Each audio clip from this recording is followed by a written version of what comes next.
My name is Chris Loftlin, and I love J. Ross TV. Hey, what's up, y'all? It's your boy J. Ross hanging out with my cat Chris, man. We in St. Louis. Just got through hitting that River City, y'all, with Brian McKnight, man. And Big Sexy did what Big Sexy do, y'all. He made it work, and he made it twerk. Hey, hey, Chris. Hey, man, now, hey, you up there, man. Everybody checking you out, man. Brian is the main attraction, man. But you got your own following, I'm noticing, man. So when did you incorporate that Big Sexy dance in it, man, and when you feel the notes, man? All of that craziness is his idea. Well, the note part is I practice like that. Like our music comes through me like that. Yeah. So I don't, that's not show business. But just the acting silly on stage when it comes down to dance breaks and that kind of thing, it's because people don't expect it. Oh, yeah. And you want them to have fun. You want them to have a good time. That's our job, is to deliver joy to people. Yeah.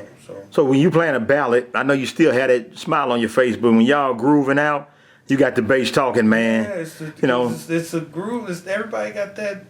It's just energy. No matter what the tempo is, it's just energy. Yeah. Everybody got everybody sat around and watched they uncles and aunts when them old Raggedy Motown tune came on, and everybody with their eyes shut, and that's where we learned it from. It's just the energy. Yeah. And that's the way that people listen to music, and that's what people want to feel when they come to see you live. Actually, they want more of it. They feel like they're coming to the source. So that's what you have to give them. You got to give them that. You got to give them, and they know that they know those songs better than you do. Right. They live with that music. So, you cannot play it right if you want to. You will get assaulted, accosted after the show. Yeah, so you up there, all right, you grooving, you making it do what it do, they checking you out, but the groove had to be developed back in your younger days. So what did you practice on, or who was your influences that you picked up from and developed a groove and changed it to be your own? I grew up in Philly. Oh, yeah. Philly radio all day, all night. Everybody, there was a bass player and a drummer on every block. Everybody was you played music that grooved. You played music that felt good, and they made sure you played it in a way that felt good. Mm-hmm. And then for the majority of the cast that I came up with, we played in church too, and that's the first education. That's the first education of playing in a way that creates an environment. Right. And not a mood, but an environment. It creates an environment so people can let themselves go, and they can praise, and they can worship, and they can, they can basically just let themselves go. But you have to create that environment. You create it with music. You create it with your instrument. So if you play in a way that's distracting, then that's not going to work. Right. So you learn that.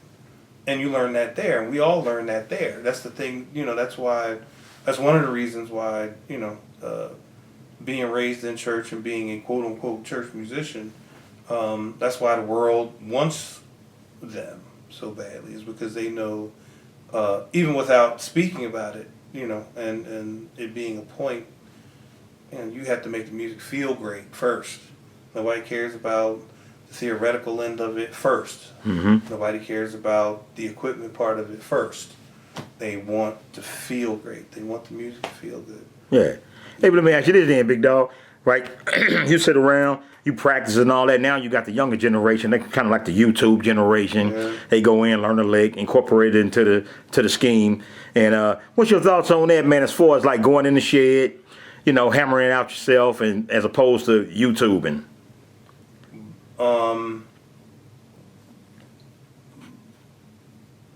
I think 2019, I think YouTube and Google are some of the best. Oh, don't say nothing bad about Google now. No. That's who paid me. Yeah, no. YouTube and Google are some of the best tools you can have. Yes, sir. You have a question about anything, you just type it in. And you'll get more information than you want. I think it's great. The thing is that you have to know what you're typing in. And the other part of it is that you have to practice after you find the answers. It's really that simple. You have to practice. You have to practice. It's not brain surgery. Yeah. It's really not. You know, if you come up on a page or old interview and your favorite player says he listened to X, Y, and Z, these are his biggest influences, this is what he read, then you go get those books, you go get those records, you go find those people. There's no way that your biggest influence says, I grew up on Marcus Miller and you only own 10 records. Marcus Miller was on thousands of records. You need all of them. Period. Mm-hmm. There's no way that you're Anthony Jackson. Millions of records.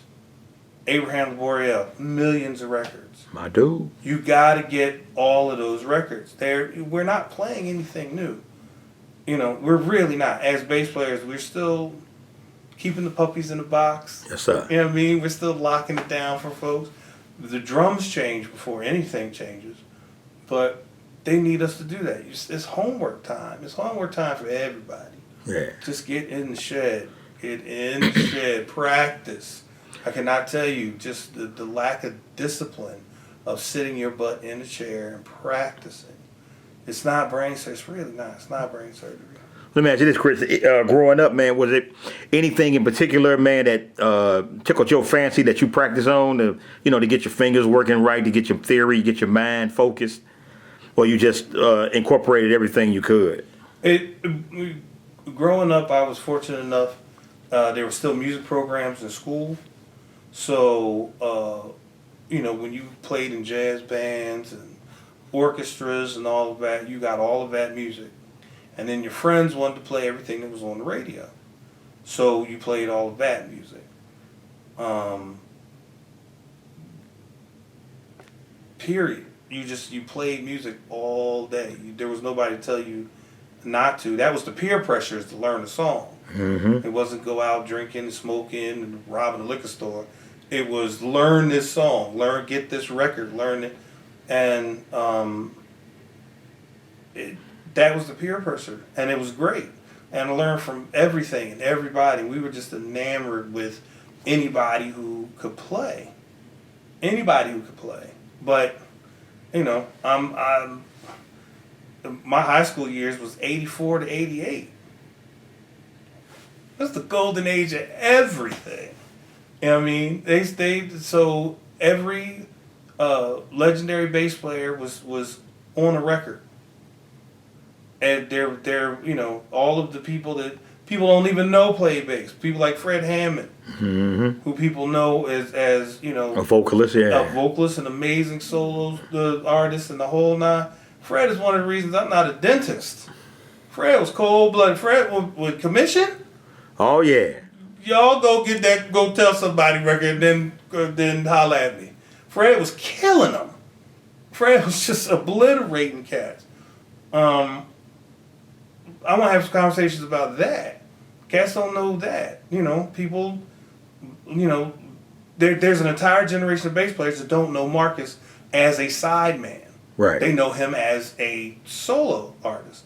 They know him as a composer, film composer, and they don't know him as a sideman, having played on all these different. That's how you learn how to play. Mm-hmm.